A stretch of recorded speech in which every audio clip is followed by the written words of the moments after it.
Welcome, everybody, to the Superhumanistic Podcast, where we talk about all things health and wellness. I'm David. This is my wife, Jessica.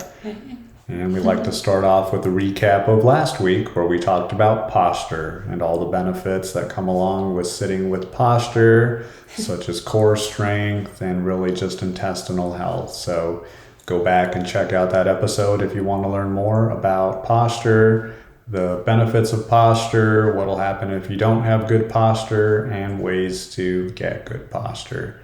This week, we will be talking about cardio. So we're going to get into the benefits of cardio, what happens to the body if you don't do cardio, and also give you some tips about ways to get your cardio done, and also what that duration should be. So you want to kick it off? Yeah, so again, like with every workout that you're doing, posture does matter, and that does go for cardio as well, whether it be you're just walking, running, whatever the cardio is that you're doing. Make sure that you're focusing also on your posture. So some of the benefits of cardio would be that it improves your cardiovascular health. Obviously, all exercise will improve your cardiovascular health, but especially with cardio, it lowers your blood pressure and raises that good cholesterol, the LDL that you want to see go up for that good cholesterol. It also lowers blood pressure, helps to regulate your blood sugar. It reduces your asthma symptoms. I know, kind of counterintuitive. You would think like, wait, I have asthma and I'm gonna go work out and do a bunch of cardio. But yes, it actually does improve. Obviously, you wanna still talk to your doctor and get their expertise in this as well. But doing some sort of cardiovascular workout is going to help with your lungs. It helps to expand them, especially when focusing on your posture and opening up those lungs. So counterintuitive, I know, but it does help with asthma symptoms. Funny story, actually, my cousin at a young age was diagnosed with having asthma, and she played softball. And after like a few of her workouts that she went through, the doctor said, well, your asthma is no longer in existence. So there is something to this. Again, talk to your doctor. There are different severities of asthma. But yeah, that's a really cool fact that it does help with your asthma or asthma symptoms. Reduces chronic pain. So the more that we're working our muscles, the less pain we're actually going to be in. I know with working out and doing more like cardio, you're going to initially experience some of those aches and pains. But the more that you're doing it, the more consistent that you are. And seriously, with everything that we talk about, it is all about consistency. Just because you're doing it for 1 week or 1 day doesn't mean that you're going to see those results right away. So it's all about consistency here. Same with cardio. Consistently working out and doing cardio activity for at least 30 minutes a day, you are going to see that there is less pain that comes with consistently working those muscles. It helps with aiding sleep.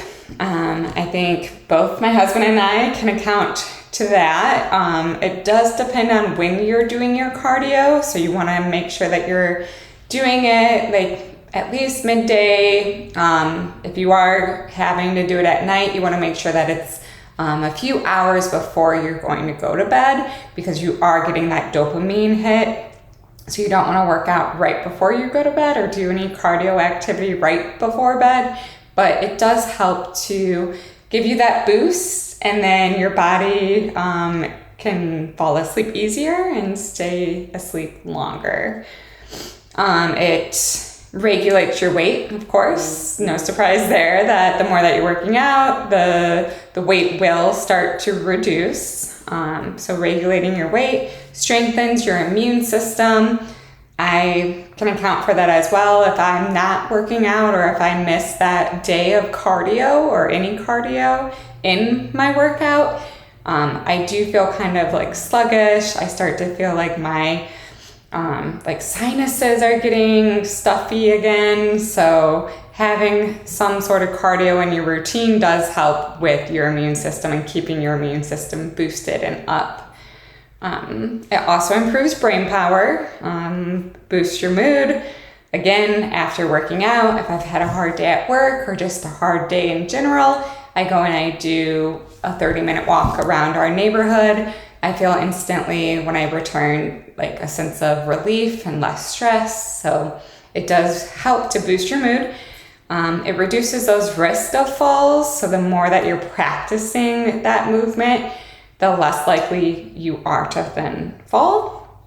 It is obviously a safe workout for most people. Again, talking to your doctor, making sure that whatever the cardio is that you're choosing is safe for you and whatever the doctor is saying for you.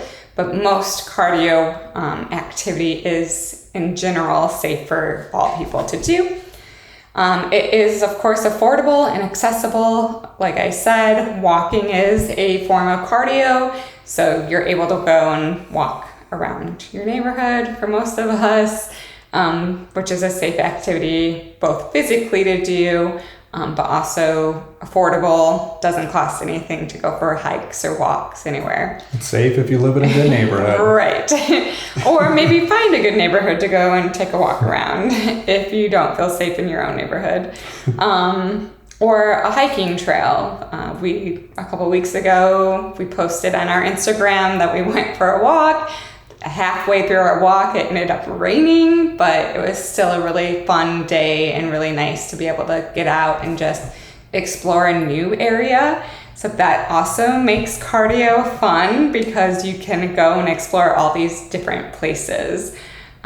So the different types of cardio. We also went camping this past weekend. Yes. Did Yeah, a bit of hiking did. there as well. So Yeah. all right, let's get into the types. More benefits. It does increase your energy, even after both our hike and walk the other day. Past 2 weekends, I always feel more energized when returning home. It improves that lung capacity. So with that asthma being reduced or those symptoms of asthma being reduced with cardio, you are actually improving that lung capacity to be able to hold in more air. Again, focusing on your posture throughout your cardio session is always good to do. You're going to take in more oxygen that way, as well as being able then to have more endurance throughout your workout because of that oxygen increase. It improves your memory.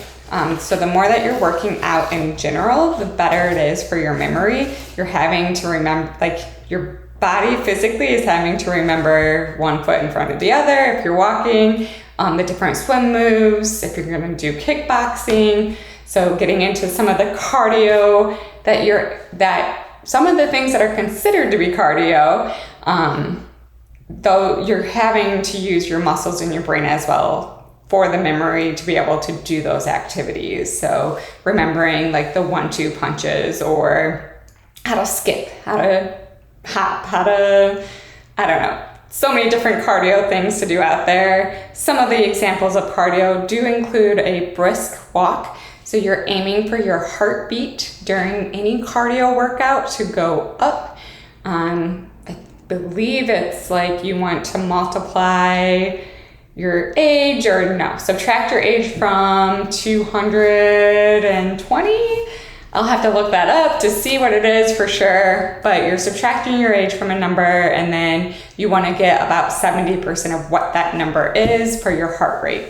So for me, 34, whatever that number was, I think 70% would be then for myself around 150 beats per minute for my heart rate to be a good cardio workout for myself. So certain types of cardio would be like brisk walking, that's going to raise your heartbeat. Swimming, heavy cleaning, So just cleaning your house is considered to be cardio. I shouldn't say just, it is definitely a workout when you're having to clean a large house. I've sweat a time or two cleaning the house, so cleaning is considered to be cardio. Gardening as well. If you go back and listen to some of our Blue Zone episodes, gardening was a huge cardio task that many of those areas did. So gardening is considered to be cardio. Running, cycling, all sorts of different sports. What you're looking to do then throughout each of those cardio sessions is to have 150 minutes of cardio per week. So that's about 30 minutes for 5 days a week. Obviously, you can fluctuate on how you want to fit the cardio into your week, but aiming for 150 minutes of moderate aerobic exercises per week, getting that in however you want to get it in, whether it be in one day. A lot of times we're getting above 150 minutes, especially when it's summer, it's nice outside, we're able to go for more hikes and walks. But in general, aiming for 150 minutes of moderate cardio activity a week is what we're looking for here to get those benefits. You had more? No? All right. Sounds good. A lot of great benefits there. And yeah, just remember that if you're not doing cardio, you could see decreased cardiovascular health. So your heart and lungs may not function as efficiently as they possibly could, leading to heart disease and other risks. So very important to follow the tips that my wife mentioned. Also, if you're not doing cardio, you could potentially gain weight.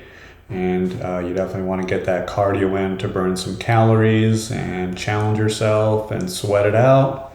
You can also experience loss of muscle tone. So muscles may lose their strength and endurance without regular use. So very important to get those cardio workouts in. That way you're exercising all those little muscles that don't usually get the exercise. And just an increased risk of chronic diseases if you are not doing cardio, such as obesity, high blood pressure, and type 2 diabetes. So very important to incorporate cardio into your workout each day. And some fun ways to do it and get started, as my wife mentioned some tips there, but you can always dance to your favorite music as well. We see the dance Zumba class going on at the gym, and everybody seems to be having a lot of fun and getting their cardio in as well.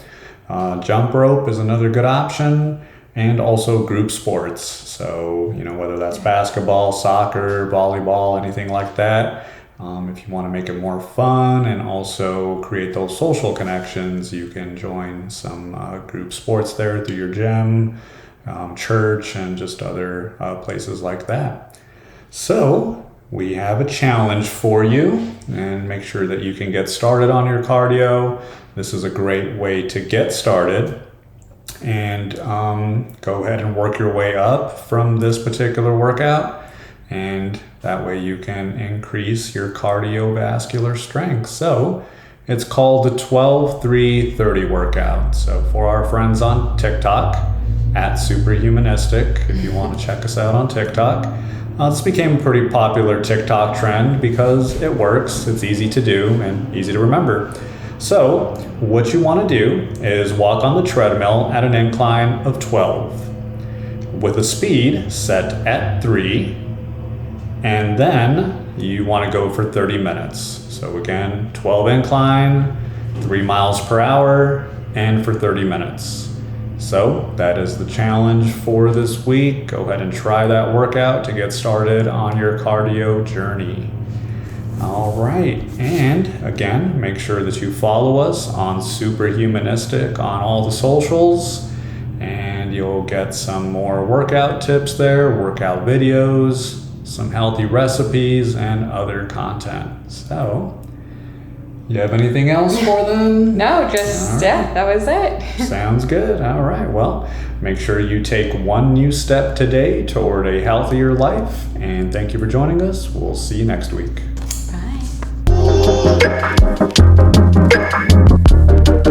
Bye.